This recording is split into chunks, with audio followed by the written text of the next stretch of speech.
contact with him was through one of my ventures, Mango Mobile TV. And we were both, we had a common friend, and that's how I ended up getting in touch with Srini, and then one thing led to another, so we've and that friendship has remained, although we both moved on from that venture. So Srini, my suggestion is please talk a little bit about yourself, some of the ventures that you're doing as well. And you're involved in a lot of legacy world startups as well, not the next app or the next cool website, right? So that's so for a lot of us, motels, small businesses, another franchise is the usual universe that we are used to, right? And maybe one odd app out there, right? And some of us who are in the enterprise, we all came on H1Bs maybe, right? So, and then we are all used to enterprise. But there is another world out there, so which is the world that Srini is part of. He's done a ton of stuff. I can't talk enough about him, but so let him come and share, and then I promise you it will be every bit as valuable and useful. Srini?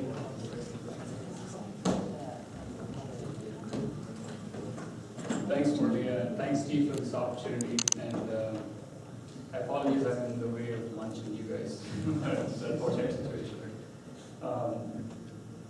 So yeah, let me try and see how quickly I can get through this session here, and hopefully you leave this session with one or two things that you can take with.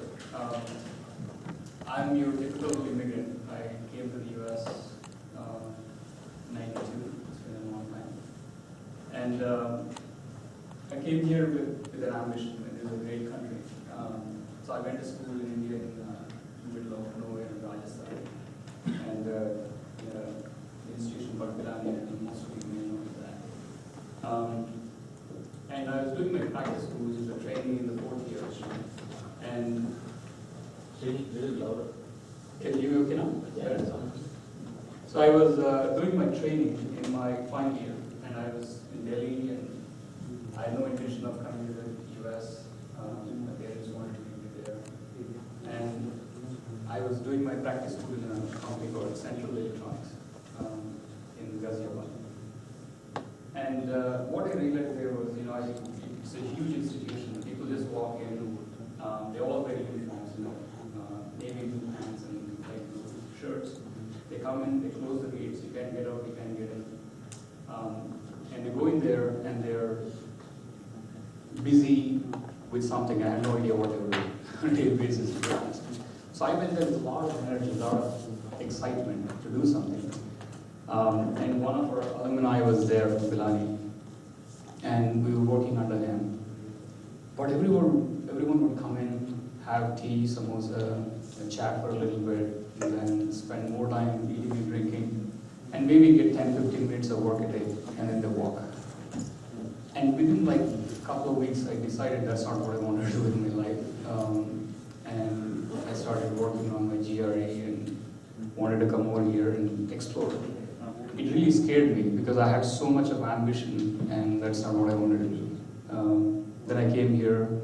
I went to the University of Houston in '92, and I came in for an electrical engineering degree, and I realized as soon as I landed, there's no funding, absolutely no funding. It was brutal, so I had to find my way out.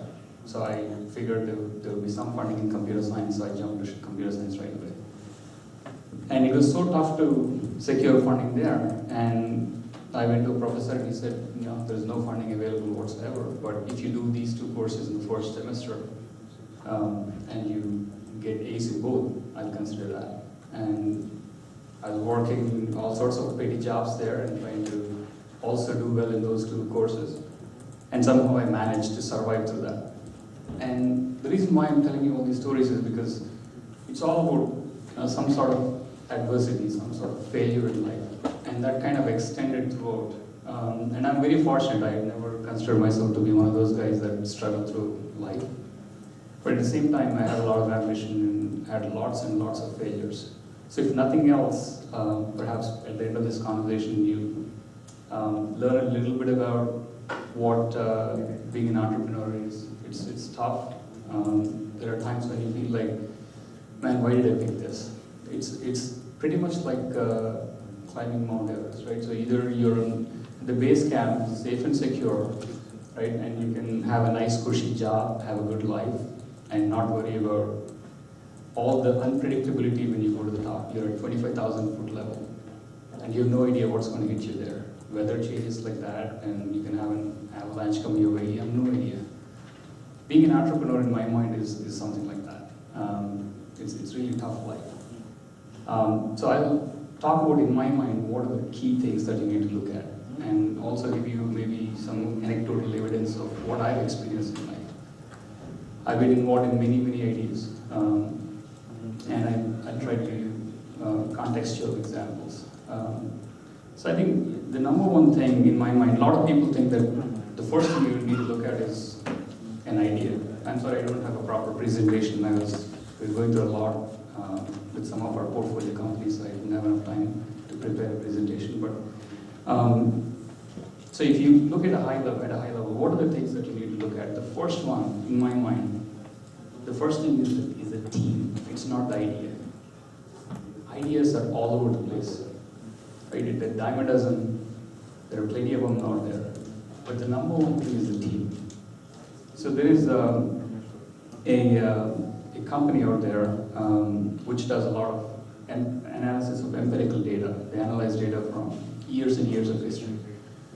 And Jim Collins is a management guru, okay? And he articulates this really, really well. He says, it's always who and then what, right?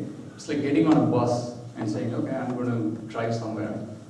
Who do you have on the bus, right? Before you begin the journey, you want to know who's on the bus.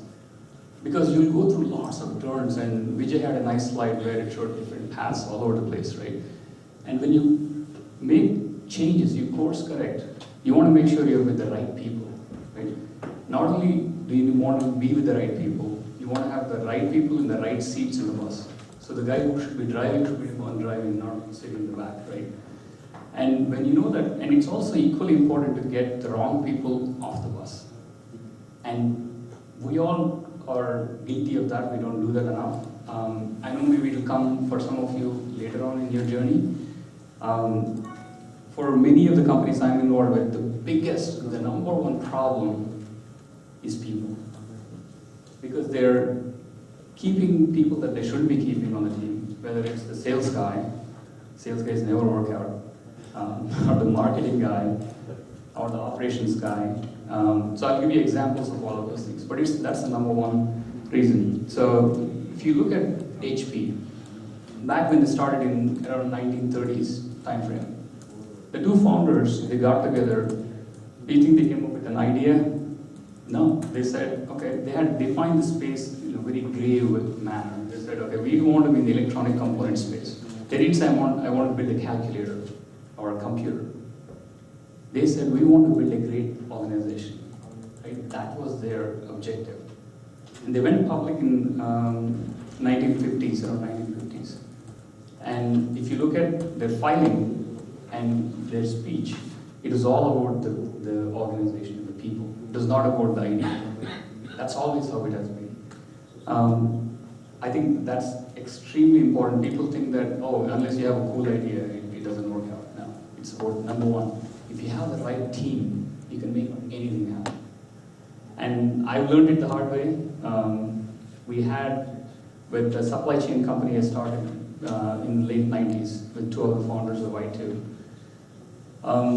We generated a lot of revenue. We had a solid team. Even two of the founders from there, they had retired, they came out of retirement and we started this company. And we had a great product, but we didn't have a solid sales team. And we had some people we should have let go that we did not. So we were carrying the baggage and trying to do damage control for all the things that they were doing wrong. And that's one of the lessons I learned. When you it's never too late to fire a guy. You should just let that relationship go and move on. And through this analysis, and then let's get on to the idea, right? Of what idea is the right idea? I mean, all of you came with some great pitches. But an idea doesn't have to be the most unique and innovative idea. I know people get caught up with that, saying, how unique is your idea? I'm like, I don't care. I don't care whether the idea is that great or not. The first question I'll ask you is, Who are the team members? How motivated are they? How passionate are they about this idea? Are they ready to fail? Fail not once, not twice, 10 times, 100 times, right? 3 out of 4 startups fail. These are venture-backed startups, right? So startups that don't even have proper funding, imagine where they would end up most of the time. And the people that actually succeed, they fail 95% of the time, and if they stick around and wait for the 5%, they're successful. If not, they're done by then, right? So they did some analysis on, just for ideas, I'll give you an example. They took all the publicly traded companies between 1972 and 2002, 30 years of history, around 22,000 plus companies, and filtered it down to 50 companies out of that, okay? And they looked at the performance of those companies. Can anyone guess between 1972 and 2002, which company performed the best out between in those 30 years? Okay, you have Intel, Walmart, Berkshire, I mean, all the companies, right? Can anyone guess which company may have done the best in those 30 years? General Kimberly-Clark, IBM. IBM, 3M. Intel. Starbucks didn't exist in 1972. So we want to have enough data points, right? So they took 30 years. And believe it or not, Southwest is the company that knocked it out of the park. It did 62 times more return. It gave 62 times more return than all other guys, individual guys. Southwest Airlines? I'm sorry? Southwest Airlines? Southwest Airlines. Okay. Can you imagine an airline doing that? Airlines going bankrupt, they're struggling, they cannot keep their feet on the ground. And Southwest, year after year. Is it a timing zone? Because I don't think they're doing well in the last 5 years. Maybe Yeah, I'm talking about 72 to 2002. So that's a pretty... timing. Timing is right. So I'll explain that a little bit more. So did they innovate their way? Did they come up with some really cool idea that people loved? No, they did not. In fact, you know what they did in 1972? These two guys wanted to start a company. They said, okay, Pacific Southwest Airline in Texas is doing awesome. Okay, why don't we go copy their playbook?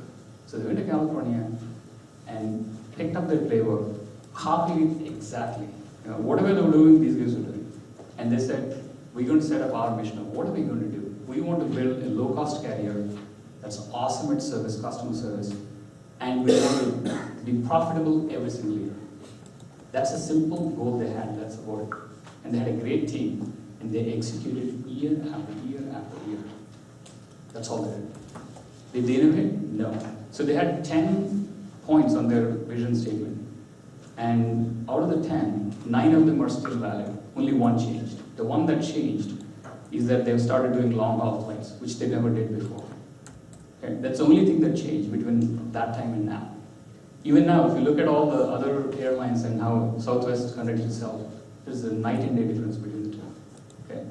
But if you look at all the historic data, so what I'm trying to say is you don't have to come up with the brightest and newest idea and run after all the social media. I'm not saying that's bad, you know, you can always do that. But your idea doesn't have to be the most innovative one. So in our portfolio, we have two recent additions. One is an idea for the beer industry. So we have a device that goes under beer kegs, measures the weight of the keg, and as people consume beer and inventory depletes, it sends signals to the cloud, and we replenish inventory.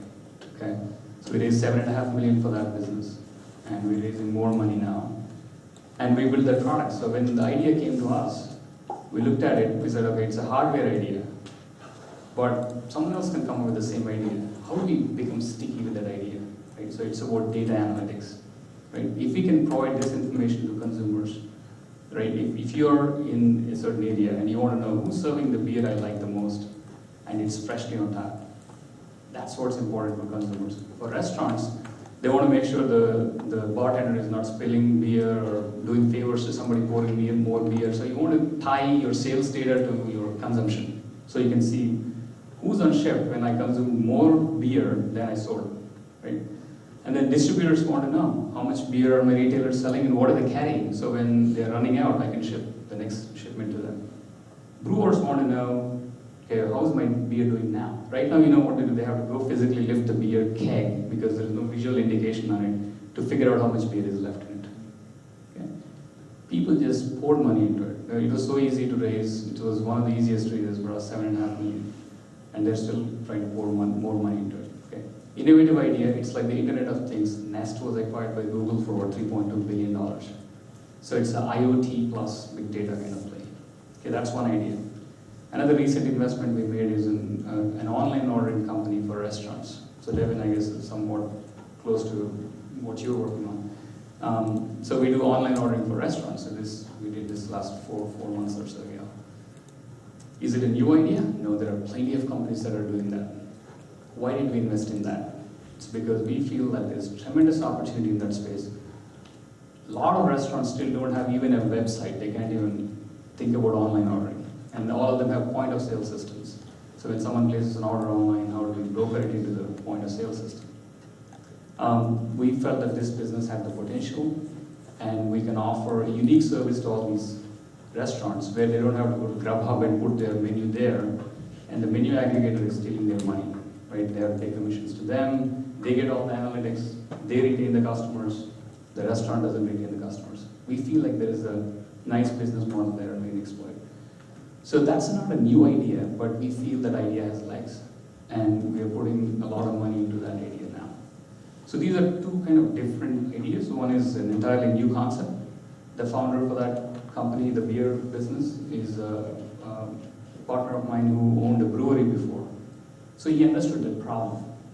And then he said, okay, I want to solve this particular problem. And that's how it came about. So I guess ideas are, again, sometimes hyped up quite a bit. I would say focus on what will make money, right? Monetization. With the supply chain company we found, we started running after each and every idea that was out there without focus, and that really distracted us, and we didn't succeed as well as we could have. And Murli talked about execution. I think that's extremely important for any business.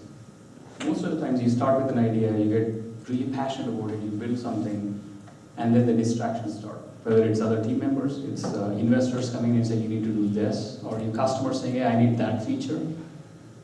You have to know how to separate signal from noise. There'll be a lot of noise around you. And people will question your ideas all the time. And rightfully so. So you have to listen to all that and figure out what's the right path. Right? That's always a tough thing to do. Yeah. There's a signal versus noise. Could you use examples? Yeah, I can give you examples. Right now, for instance, the beer business, right? We built the product. It's out there. It's being beta tested now. As we raise more and more money, investors have their own thought process, right? You're talking to more VCs because we need money to build the hardware, each one of those components. And when you're talking to investors, they come up with different ideas saying, oh, the app is not good enough, or you need to build this other piece out. But we have a plan, we have a goal, right? We have our path, clear path. We want to focus on that path and execute. If you start going in all directions, you will not succeed, right? Another example, the supply chain company we started in the late 90s. We started with a platform which is highly scalable, and then we built a forecasting and demand planning solution. So you input all the parameters of your sales and everything, and the solution would tell you what to order when for your business. That was nice and good. We sold it to two different companies, large companies, and it was going really well. Instead of putting a sales force behind it and going all out and selling that solution, we listened to one of these customers who was a huge $5 billion company. They said, we want you to build an order management solution because we have a problem with our order management solution. We put all of our resources on it, built an order management solution.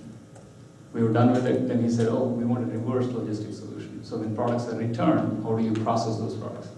We put a team on it, built the reverse logistics solution. It took us 5 or 6 years to build all those products out. By the time we built the last module, the first module was obsolete because technology evolves every single day. That's the space and world we live in today. Looking back, I wouldn't have done that. I would have said, no, we are not in that space, we are in this space, and that's our focus. Do one thing, and that one thing really, really well, where no one can touch it. Right? That's where you start. Yeah. I have a question on when you go with venture capitalists, Yeah. you also sacrifice autonomy to some extent. Sacrifice, I'm sorry. Your autonomy in decision making. Yep. So, in your experience, what is the moment that you felt that it was to be so mistake? Well, I wouldn't say it's a complete mistake. So for the supply chain business, in fact, I feel we should have gone to an institutional investor. Many approached us along the way because we were generating nice revenue. It was a solid product. And we didn't pull the trigger at the right time. So knowing when to do that is extremely important. Going to VCs is always not a bad thing. You need to figure out who's the right person for you. Culturally, it has to be a right fit for you. Someone that brings a lot of value to you, not only the money, but the contacts and possibly an exit value and all of those things packaged together. And also figure out why you're going to a VC, right? You need to be very clear. You can't just raise money because you just want to raise money. There are two ways, right? So either you generate more revenue and pace yourself and survive longer, but always think ahead and figure out when you want to do the next raise. Or you raise a lot of money, and even if you don't have enough revenue, you can be Nest or one of these other guys that can get bought out. So it really is a case-to-case situation. Yeah. What would be an ideal point if you were to go to the institute? Do you have some place already, established revenue, or is it just an idea phase, or you have an idea? Yeah, idea phase, VCs, most institutional guys won't look at you if you're just at an idea phase because they're into investing 2, 3, 4 million and up, and they'll invest a lot more money. So they won't look at you if you're a smaller company with just an idea. So you go to an angel investor or a set of angel investors that can put some money into it, whether it's $100, $200, $300,000, and you get it off the ground, generate enough revenue, and then you go to the institutional guys when you have some traction. The key question would be, do you have enough traction, and are you in a position where you can see? It's like searching for a job. If you search for a job when you're laid off, it's really tough. But if you're looking for a job and you have a solid job, but you want to explore, feel the waters and see what else is out there, what else can I do? Is there a more exciting opportunity? You're in a good bargaining position at that time, right? So as a business, you also have to figure out what is your need, right? If you have a dire need, you're not in a position to even make that decision. The business will make the decision for you. You have to go raise money. So thinking upfront, what your game plan is. That's why, Murali was talking about the whole plan, business plan. Thinking about that upfront is extremely important. So for example, for our beer business now, we are looking at hardware, investment in hardware, because we have to build those sensors. Each sensor is pretty expensive. So there's a lot of capital investment in building that hardware. And then there is software expenses there. What is the right time? So we have a plan ahead, and we're trying to execute to the plan and constantly checking where you are as a business and making sure you're on track. And Vijay talked about that as well. He talked about sprints. I'll give you one example, so maybe that will clarify that further. In early 1900s, there was an expedition to South Pole. I'm trying to make it story-driven so it's easier for you to stay awake. But there was an expedition to South Pole. No one had gone there before. So two groups of explorers started. One Norwegian one and one British team. Both started at the same time. Both equally experienced, almost same age group. And they had to go to South Pole and come back. And one group, every single team member died, the British group, every single team member died before they got back. Whereas the Norwegian team, they went there, they came back, they were just fine, all of them. The reason why the Norwegian team succeeded? It's because every single day they had a plan. They said, every day we'll do 15-mile march. Every day we'll do 15 miles. If it's bright and sunny, great day, I'm not going to kill myself and go 50 miles that day. I'm going to do 15 miles and then pitch my tent, get in, and relax. And the next day, the weather is bad, it's snowing, it's windy, it's crazy. I'm not going to sit in my tent. I'm going to weather the storm and try to do my 15 miles. If I do 7 miles, fine, but I'll do my bit. The other team, the British team, they went crazy. So if the weather is great, they would go 50 miles. And then they're tired, exhausted, and the next day if the weather is bad, they would sit in their tents. They exhaust all their supplies, and they're tired and weak. And they made to the South Pole 30 days after the first team made, and then on the way back they perished all of them. They also tried all sorts of innovative tools, which was probably not a good thing for them. Whereas the Norwegian team did all the research, they had a plan, saying, okay, dogs and sleds would work, and we don't want to use motor sleds because they're not proven. Whereas the other team was fancy, like, hey, let's use motor sleds and go on those. And that didn't last too long, right? And these guys had a backup plans, and the other guys didn't have backup plans. So it's all about, risk mitigation, and for execution, the key is these 15-mile marches or 20-mile marches. You constantly have to tell yourself, how am I tracking the plan? Every single week, every single month, you have that plan and you check and see, are you on track or not? If you're not on track, you need to have a plan of how, if you're deviating, how do I get back on plan? So execution is extremely important. And then I talked about failure as well. I had a number of ventures where it starts off really well, everything is exciting, everything is great. And once hardships hit, whether it's the team quits on you or people don't have enough passion for it, you have to be passionate about your idea and be prepared to fail many, many times to get there. And passion, sometimes, it can be blind passion. People look at their idea and say, hey, I have the greatest idea, why are people not accepting it? Or they're very protective about it. That is not a good thing. You have to be practical about it. Look at, the monetization aspect and figure out whether it makes sense for the market or not, and listen to all the signals. I know it's hard to separate out signal from noise, but that's an important aspect as well. And, someone was talking about this Veterans Day the other day. There's a captain that his plane got shot in Vietnam, and he landed and he got captured. He was in prison for years. And then they asked him, and he struggled there. They didn't feed him, they beat him up. He came back, and he's in his 80s. They asked him, how did you survive through the whole thing and rebound, and you're able to do so well now?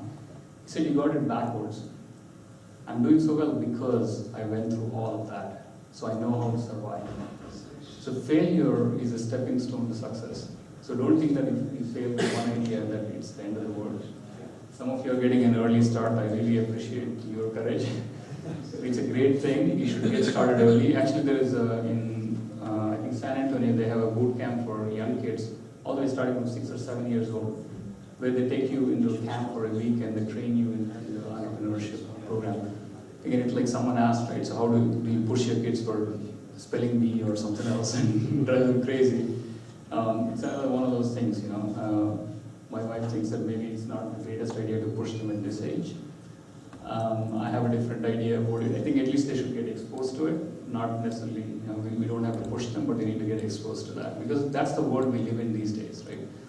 So when I started in the early 90s, you had to spend $12,000 to buy a Solaris box to start building anything at that time. I cannot afford $12,000. I'm broke and struggling through college. I can't do that. These days, you go on Amazon, they cut their price about 40% last week on AWS, and you can go rent space for next to nothing and start a business. So it comes with both challenges and as well as benefits, right? It's a lot of unpredictability. Every day, technology changes. There are 10 other guys doing what you're doing. So you have to figure out, how do I cope with that? And a lot of times people get carried away by, I listen to so many ideas that are all over the place because they're trying to be very unique. You don't have to be. Trust me, you don't have to be. The other thing for us, for Verge Ventures, which is a holding entity, we have multiple portfolio companies underneath. It's not about the jazz of the idea, it's about the practicality of, I make money from this.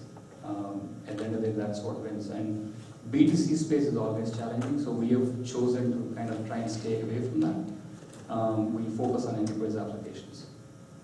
So the restaurant solution we sell, it's an online ordering solution for restaurants. So if you want to order takeout food, you go to the restaurant's website, it's actually a white label solution coming from us.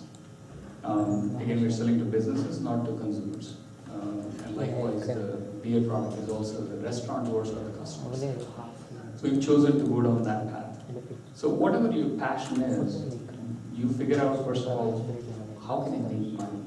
Because you can be blindly passionate about things, and I'm guilty of that all the time. I can name at least 10 ideas that I threw money on that never took off. One was in the collaboration space, like Basecamp. How many of you know Basecamp? 37 Signals, Basecamp, yeah. Great product, we use it all over the place. We started a product 10 years ago that was exactly eerily similar to Basecamp. What happened, we didn't spend enough money on it, we didn't put enough time into it, and it just didn't take off. And another thing is part-time doesn't work. I don't know how many of you are doing these ideas part-time. If you're doing that part-time, it's not going to work. I can tell you right now. I was at American Airlines when I started my career, and I struggled because I was not cut out for that kind of work. And I was on the enterprise architecture committee. I would go pitch ideas to the management team. It's a great idea, Srini will give you money, and it never happened. I got frustrated. I tried different ideas. I started a company then, didn't work out. One fine day I said, you know what, I don't want this anymore. I just quit my job. My salary went from whatever it was to zero, all the way down, and I took the plunge. I was very fortunate that my family, I just got married. My wife probably thought I was crazy, but she was very supportive. So I got married and I told her, I'm quitting my job. And she said, are you sure? I said, yeah, I don't want to do this. And I wanted to go to my MBA. I had an admission to a top college. And I had an opportunity to go do this. I picked this route. Although I look back and regret, absolutely not. Never ever would I regret. And looking back, I don't think I can ever go back into a bigger company and work there because of just my psyche and my mindset. It just doesn't work for me. But what I realized is while I was there at American Airlines, I tried throwing money at many ideas. It never worked because I was never fully committed. So I would be there till 5, 6 in the evening and then go work on my idea all night sometimes. But there's nobody to take care of the idea during the day. It doesn't work that way. So if you want to be an entrepreneur, take the plunge. It's well worth it. So they say, Jim Collins says, greatness is a choice. Right? People have to make the choice to be great.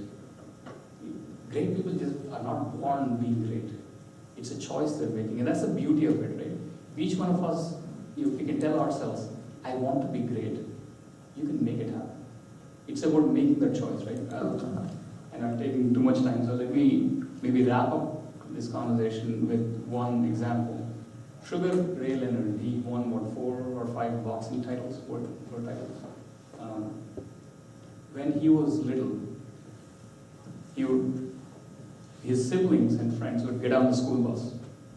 He would refuse to get on the school bus. Instead, you know what he would do? He would run behind the school bus every single day. Whether it rained or it snowed, whether it was 100+ degrees, he would run behind the bus to school. They all mocked him, they laughed at him. He said, I couldn't care less. Why? He says, I wanted to be better than not just the guy next to me. I want to be better than everybody else. And he wanted to be really strong. And that's what he did. He ran every single day behind the school bus. So if you believe in your idea, are you ready to kind of run behind the school bus, so to speak? Are you that passionate about it? And we have the right team. And if you have those, give that a shot full-time. Don't do it part-time. Just take a plunge. And always measure. I took my first idea where I did that full-time. I spent more than 10 years on it. Looking back, big mistake. I shouldn't have done that. If it doesn't work out, in a year you don't get traction, in 2 or 3 years you're not where you want to be, take a step back, say, okay, this is maybe not for me, evaluate. Right? Make sure you're with the right people, because early on when you start as an entrepreneur, you don't have enough experience. You make so many mistakes. You don't have proper legal documentation. So within like 3 or 4 years, partners start fighting, saying, okay, you promised me this, or I have this percentage in the company and I don't have it now, or they don't have their stock grants. There are all sorts of problems later on. It's like a prenup. Day one, get your documents done. Doesn't matter what it is. Whatever the shares are, it's better to fight day one than to spend 3 years, 5 years, 10 years, and then fight later. Right? Start at day one. Right? and then establish a set of core values. This is one thing I've learned over the years, and I'm sticking by it like a religion, which is core values. What are the core values of your business, right? Your culture.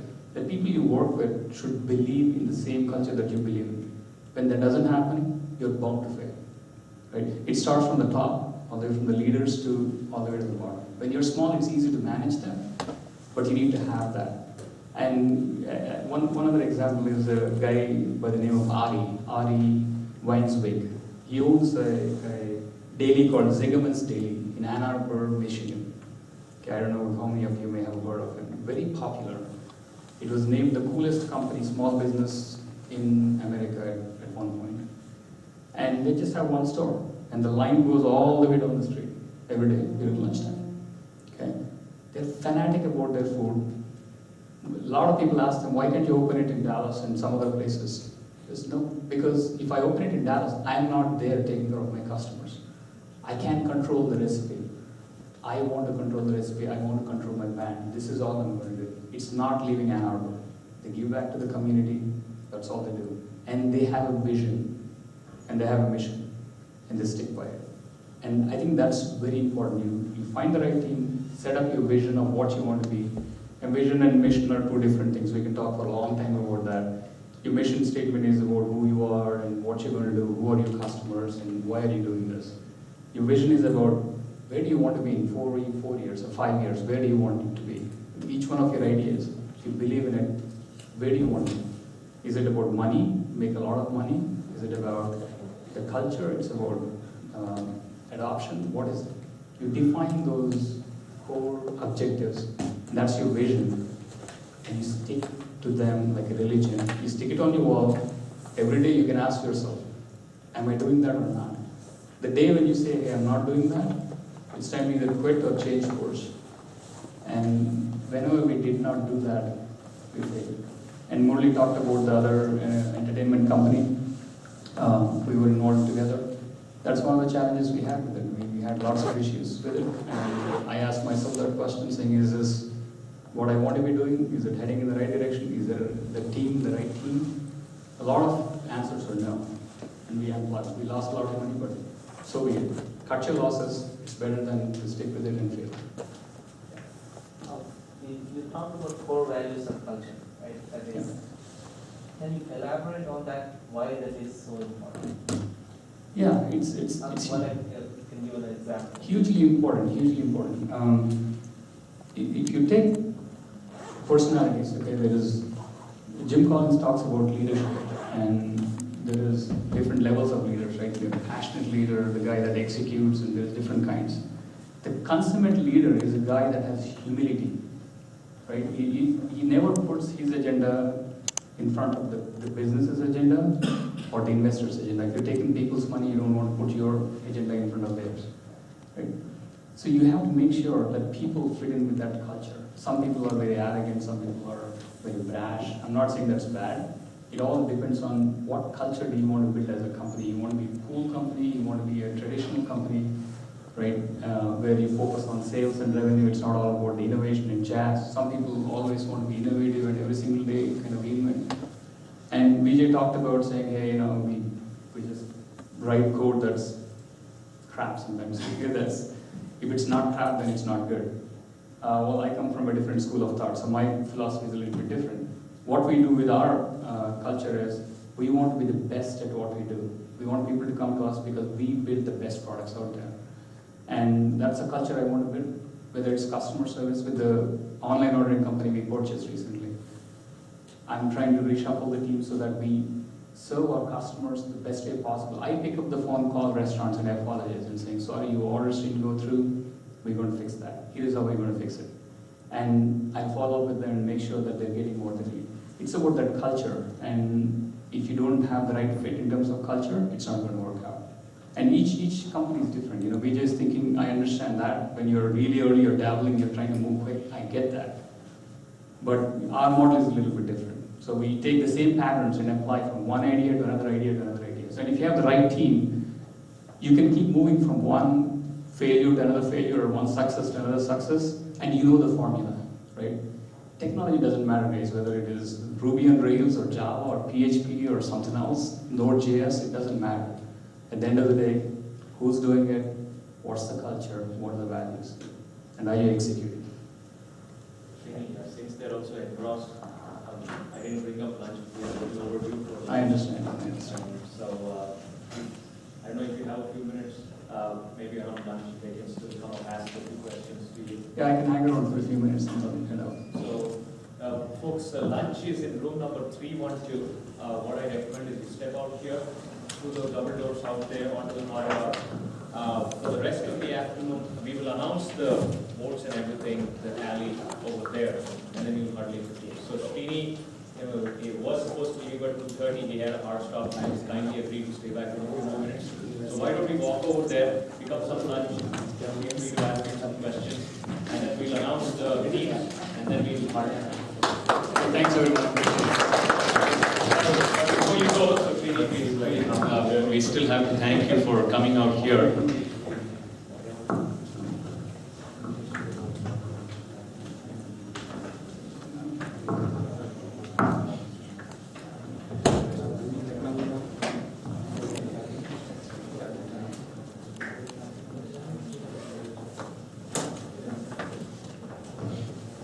So Srini, again, on behalf of team, thank you for coming here, spending your time with us. I request Prem, our strategy committee member, to hand over a plaque.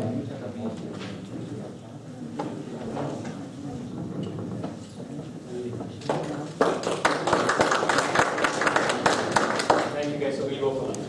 And also, just remember there is a coffee bar inside, and you guys have maps out here. So once you go there for lunch and the session is there, this is where you can come. It's going to be there until 5:30. Are you creating a 3D presentation?